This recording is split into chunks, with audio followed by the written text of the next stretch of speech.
Hello vlog, welcome to Resonancy Night 1. We're heading into Neptunes on a sleepy Sunday. Gonna check out some cool experimental drum music. I'll be honest with you vlog, I'm pretty tired tonight. I think it's a sleepy night for everybody. It just feels like just not that much happening, but I'm curious to see what it'll be like at Neptunes. You know, maybe the people will be coming out. All right. How's it going? I'm vlogging it.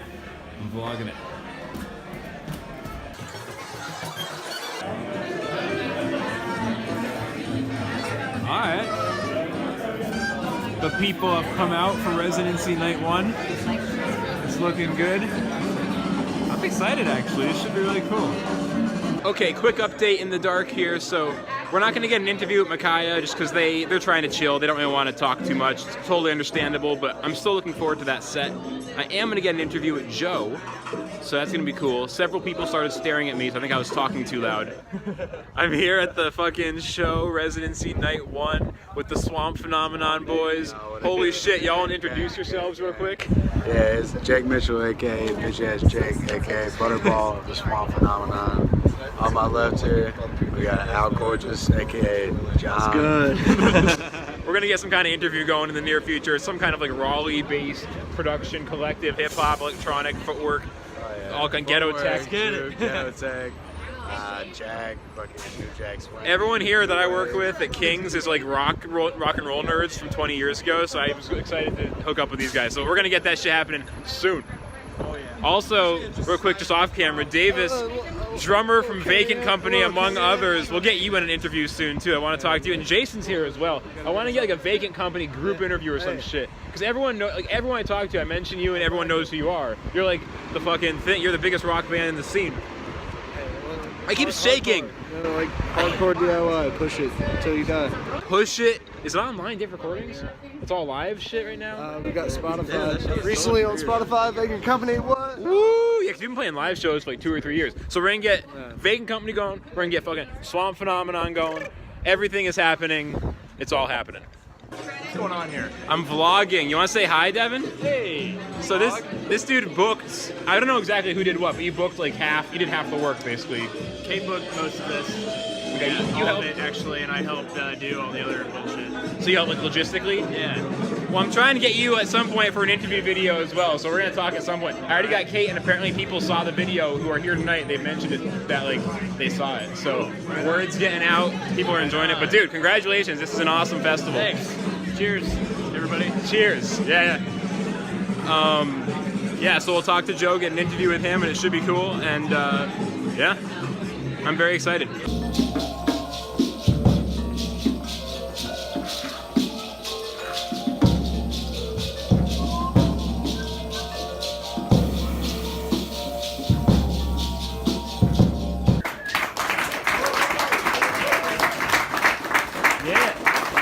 We're on tour.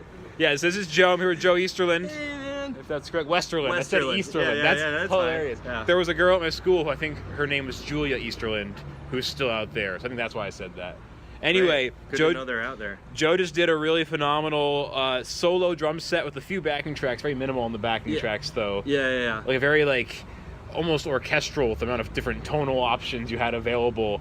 Yeah. And we're here at the show. Micaiah McCraven's about to play. Joe is opening up. You were kind of like a last minute fill-in, right? Because you saved the day. Yeah, I saved the day.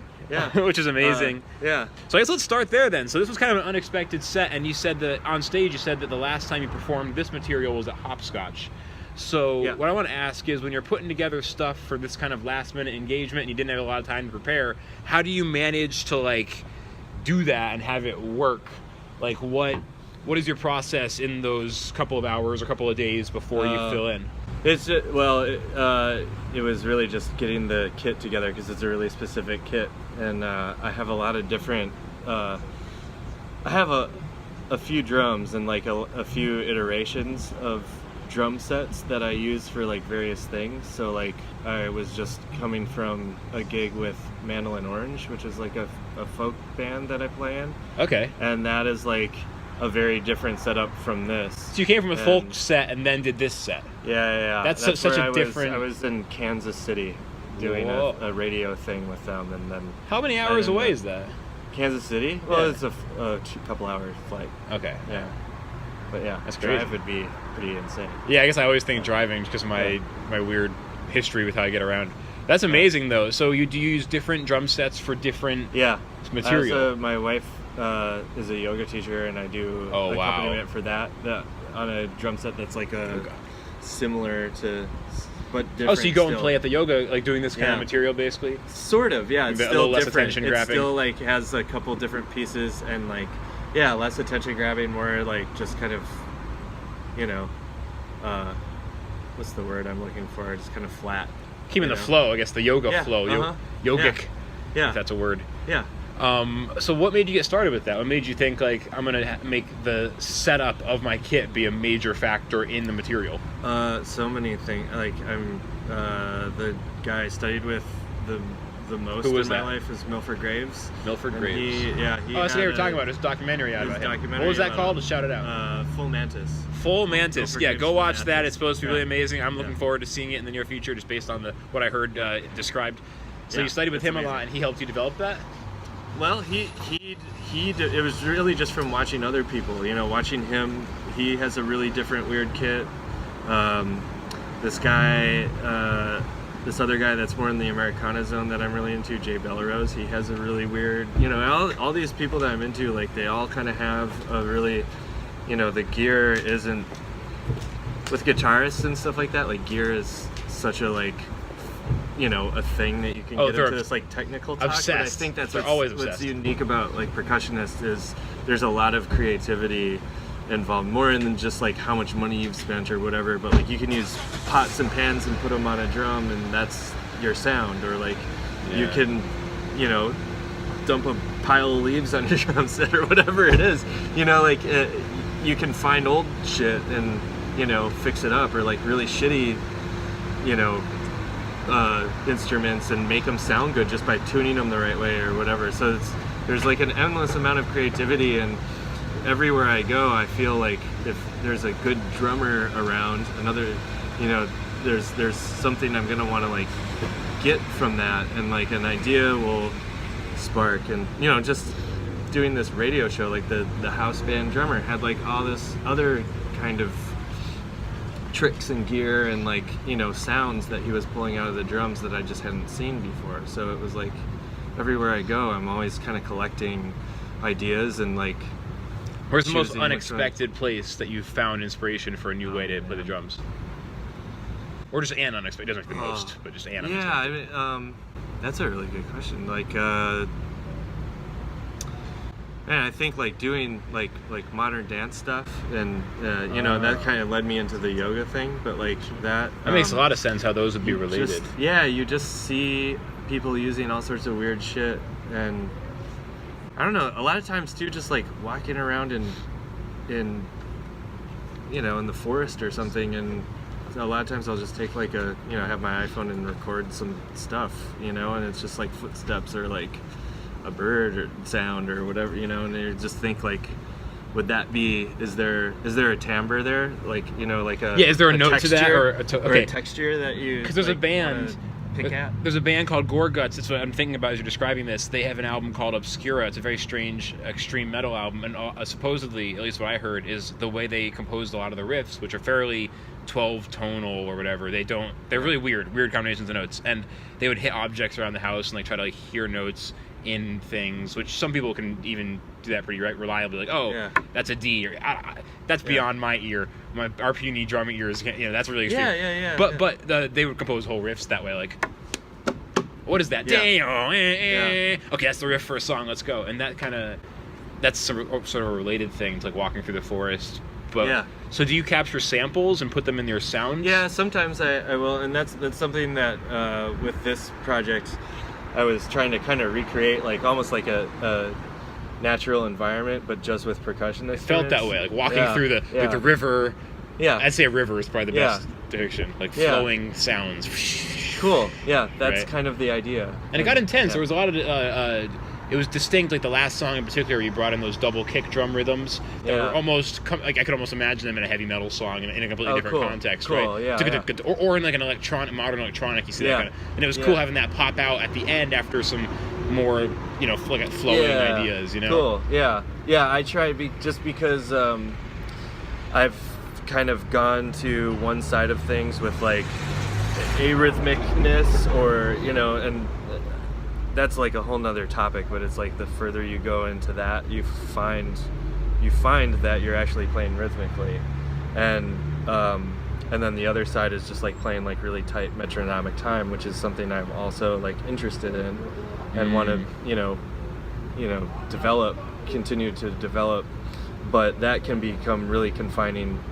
And both sides of that coin can become really confining in their own ways. So I think it's really important to just like see where they, you know, come together, and you know, you might be thinking that you're playing one way, and then all of a sudden you realize, oh no, I'm totally playing, you know, a totally kind of like metronomic time, you know. Do you like being surprised by in the middle? You realize like, whoa. I guess like, so. Yeah, maybe. I don't know. It's probably bummed me out before. Well, it's very I thought I was being really far out. Very improvisational approach. It almost reminds me of, and we'll wrap up in a minute. I know it's cold out here, but it reminds me of the book Improvisation by Derek Bailey. Yeah. He talks a lot about the experience of the improviser. That book, in 2018, I guess last year now, that was a big influence for me. Also reminds me of the concept of invisible pockets that I saw Zach Hill describe. Really crazy, ultra technical drummer who went on to do hip-hop stuff later on. One of my favorite guys. Cool. He did a lot of stuff that would almost be like Rashid Ali, free jazz kind of stuff, but it would be against like in-time guitar parts, and it would kind of land back on one eventually. Yeah. That idea. I'm really interested in that. I'll have to remember that guy. I'll try to send you a link. We'll connect after this. There's a band called Hella where he broke out with that exact style. I'll send you one of the records. Cool. It's because it really is like, it'll be like 3 times against 2 times, and it lands, and it's like, when it lands, you know it. And it works without knowing what it is, and once you find out that's what it is, it's almost like, oh, that's the magic trick. Like, what? Yeah. So the last thing I want to ask then, well, let me think here. So you got called in here, presumably because you know people. You're a trusted force in the scene. I've heard your name before several times from Kate and stuff. I played last year. At the first residency. At the first one, yeah. And I've done other shows here. There was this composer I know named Arnold Dreiblatt who lives in Germany. Okay. He's like a second-generation minimalist composer. He played a show, and I just wanted to see him again, so I opened up and did. And minimalist, just, like, I'm a little bit uneducated. That's like Steve Reich, John Cage. Yeah. Okay. He's kind of like the next generation after those guys.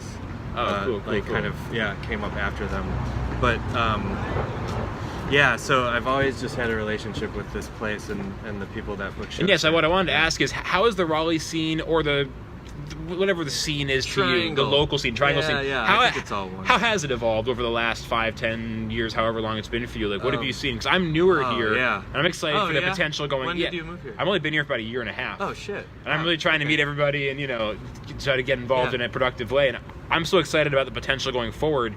But I really want to learn more about. I'm always interested in learning more about what's happened so far. So what do you think what's been your experience? I first moved here in 2005 and lived in Raleigh and got started with a band, and we played here. I mean, there was just always an opportunity. It's 15 years, 14 years. Yeah, it's a while. It's a long history. And then I moved away I was in LA from 2010 to 2015. And a lot of growth happened during that time. Like, a lot of growth was happening up to 2010.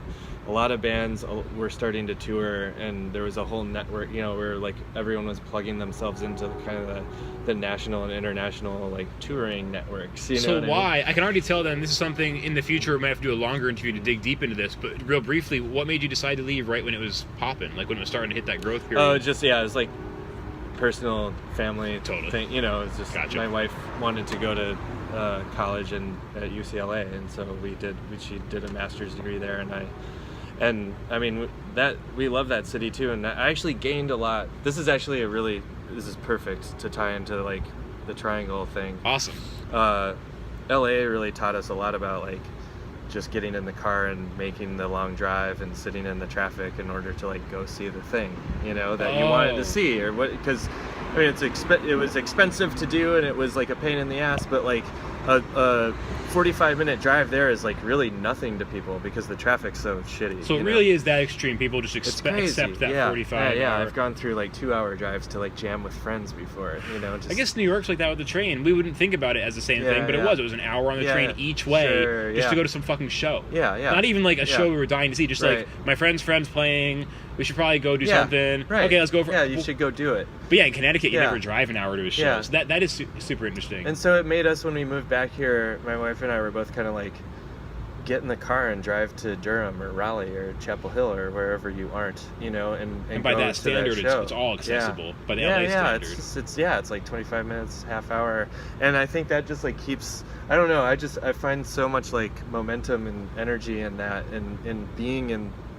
You know, I hadn't played in Neptunes since early November with my friend Chris Berner. We did an Ornette Coleman show. Oh, I wish I should have known about it. I would have been there. It was some of the most fun. We're going to do it again. I want to be the next one. Yeah, but yeah, since then I've played in places in Durham, and my wife's yoga studio. I do shows there, and so basically, what's interesting to me, and this is the perfect conclusion to the interview. This is a theory that I've had in my mind. This is the first time I'm saying it publicly. I think Raleigh, the Triangle in general, Raleigh, Durham, Chapel Hill, has a lot of similarities to LA. The more I watch content, maybe not. Well, because like just the way that it's like 3 cities that are loosely connected is kind of similar to how LA's neighborhoods are like a loose, decentralized network of city. It's not like one thing. I have to go visit LA before I can really confirm this. I've never been there. The main difference, I think, is that there's both places have millions of different sounds, and it's not like just tied to like one kind of like thing it's known for, right? Like in terms of music, like I think here there's like so many different styles of music that don't necessarily like genre. There's some clashing. That's what Nick said from Acid Chaperone. He said one of his favorite things here is how there isn't just one sound, but a variety of sounds. But the thing that it does have is like a really supportive network of musicians that are all interested in what each other is doing, regardless of what. Hey man, we're in the middle of filming something. I'm sorry. It's okay, man. Have a good night. I'll see you again. We gotta get something to eat, man. Yeah, I'm sorry, man. I got nothing right now. I don't have shit on me. But. So basically, I know Makaya's playing as well. We should get down there. Yeah, we should. Thank you so much for your time, Joe. It's an honor to meet you. A pleasure, let's say. Good to meet you. We'll connect and we'll post this up online. Hell yeah. See you, dude. Woo! Thank you.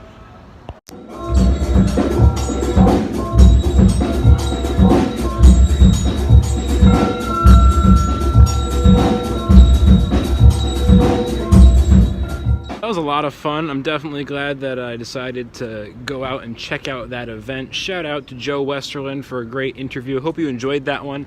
And shout out to Makaya McCraven for coming down to Raleigh on a Sunday and playing a set. That dude has a lot of opportunities he could be pursuing, so we all appreciate it to him and his crew for coming down and performing for the people of Raleigh. Great night at Neptunes, very successful first night of the Resonancy 2019 residency. I've called it a festival up until now, but really it's a residency because it's one night a week for 5 weeks, so I'm gonna start calling it a residency. Anyway, thank you to everybody who watched, and there'll be more content coming up on the vlog soon, so make sure to subscribe, smash that like button if you haven't done it yet. I appreciate you, thank you, and until next time, be creative, make something, and have a great day or night. Peace out.